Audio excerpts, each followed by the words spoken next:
नमस्ते। काना अपनी आंख न देखे, दूसरे को पल पल निहारे, यही हाल भाजपा का है। दिल्ली में भाजपा ये कहकर सत्ता में आई है कि केजरीवाल ने शीश महल बनवा लिया है, इसीलिए आप हमको वोट दीजिए, हम जनता के लिए जान दे देंगे। लेकिन हुआ क्या? हुआ बिल्कुल इसके उल्टा।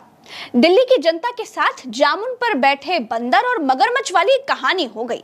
दिल्ली की सीएम रेखा गुप्ता मैडम को अब अपने सरकारी आवास में 24 एसी चाहिए, 5 55 इंच वाले इंटरनेट से चलने वाले टेलीविजन चाहिए, 3 झूमर चाहिए, 80 से ज्यादा पंखे चाहिए, किचन में इलेक्ट्रॉनिक चिमनी चाहिए, माइक्रोवेव टोस्ट ग्रिल चाहिए, वॉशिंग मशीन, ऑटोमेटिक बर्तन धोने वाली मशीन चाहिए, पानी साफ करने के लिए आरओ भी चाहिए।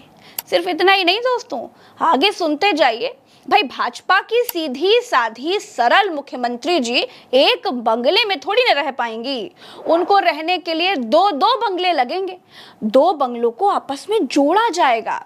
एक में मैडम जी खुद रहेंगी, दूसरे में मैडम जी के नौकर चाकर रहेंगे और ऑफिस बनाया जाएगा। और ऐसा भी नहीं है दोस्तों कि मैडम जी किसी भूत बंगले में रहने जा रही हैं, इसीलिए उनको सब कुछ नया नया चाहिए। भाई, जहां मैडम जी रहने जा रही हैं वो बंगला उपराज्यपाल के सचिवालय दफ्तर की तरह इस्तेमाल हो रहा था। भाई, वहां आदम जात की उपस्थिति पहले से है, यानी बिजली, पानी, किचन, पंखे, कूलर, एसी वगैरह वगैरह सब कुछ पहले से है। लेकिन मैडम को ब्रांड न्यू चाहिए। पुराने में मैडम जी एडजस्ट नहीं कर पाएंगी। सुख सुविधाओं से दूर रहने वाली भाजपा की मुख्यमंत्री को 24 एसी चाहिए। क्यों भाई? चलिए, गर्मी होती होगी इसीलिए चाहिए होगी, लेकिन 3 झूमर क्यों चाहिए? क्या बिना झूमर के दिल्ली के लोगों का विकास नहीं हो सकता क्या? और बर्तन धोने के लिए ऑटोमेटिक मशीन क्यों चाहिए भाई? अगर अपना जूठा बर्तन अपने हाथ से धो लेंगी तो मैडम की महंगी वाली नेल पॉलिश कुछ खराब होने का खतरा रहेगा क्या? चलिए, ये भी मान लेते हैं कि मैडम जी मुख्यमंत्री हैं, इसलिए बर्तन धोने की मशीन चाहिए होगी। अब बर्तन धोने जैसे छोटे मोटे काम थोड़ी ना करेंगी। लेकिन दोस्तों, ये भोग विलासिता जनता के पैसे से क्यों चाहिए जी? केजरीवाल का शीश महल बनवाना गलत था, तो जनता के पैसों को पानी की तरह बहाकर भाजपाई शीश महल बनवाना भी गलत है। लेकिन गोदी मीडिया भाजपा की गोद में खेलती है, इसलिए वो आपको इस पर नहीं बताएगी, इस पर कोई बात नहीं करेगी और आपको पता ही नहीं चलेगा कि भाजपा क्या क्या गुल खिला रही है। यही भाजपा की यही मैडम जी चुनाव से पहले क्या कहती थी कि झुग्गी वालों को घर मिलेगा। अब क्या कहती हैं? अब यही मैडम कहती हैं कि झुग्गी में रहने को किसने कहा था?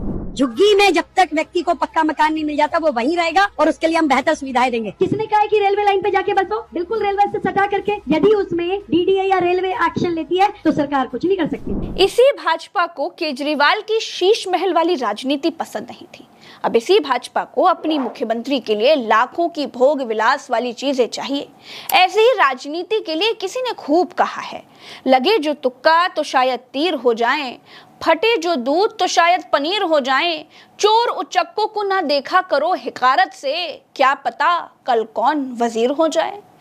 वादा करके मुकरना, जनता को धोखा देना भाजपा की पुरानी आदत है। मैडम को छोड़ करके प्रधानमंत्री की बातें याद करेंगे तो आपको पूरी क्रोनोलॉजी समझ में आ जाएगी कि भाजपा वोट लेने के लिए झूठ ही बोलती है।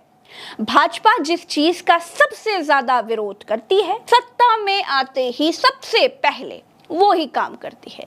यकीन नहीं होता तो कुछ उदाहरण दे देती हूं दोस्तों। भाजपा ने भ्रष्टाचार का विरोध किया, लेकिन सरकार में आते ही इलेक्टोरल बॉन्ड ला करके घूस को लीगल कर लिया। आधार कार्ड का विरोध किया, फिर सारी जगहों पर आधार को कंपलसरी कर दिया। नरेगा का विरोध किया, आज तक नरेगा का विकल्प खोज नहीं पाए।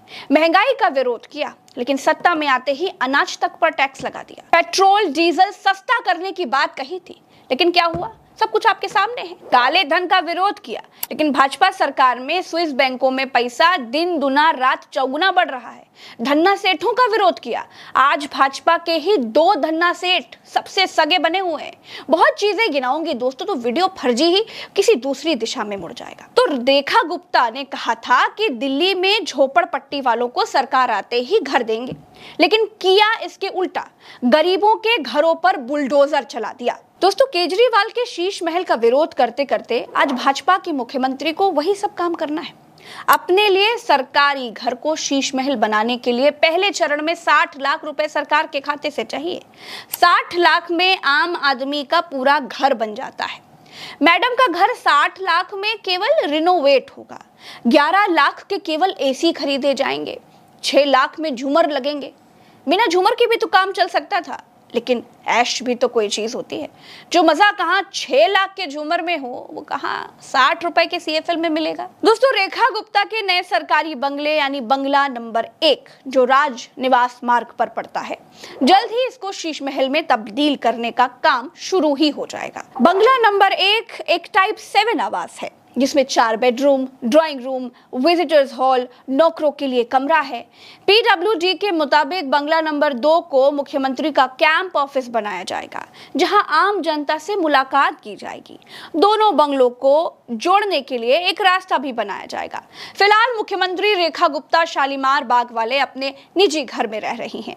फिलहाल इनकी हिम्मत को दाद दीजिए, क्योंकि मैडम ने गृह मंत्री को एक बार मना कर दिया था। भाई, अपनी पार्टी के नेता को मीटिंग के लिए मना करने के लिए भी हिम्मत चाहिए होती है। फिलहाल के लिए इस वीडियो में इतना ही। आशा करते हैं कि आपको इस वीडियो से बहुत सारी जानकारियां मिली होंगी। चैनल को सब्सक्राइब करते जाइएगा, वीडियो को शेयर कीजिएगा। नमस्कार।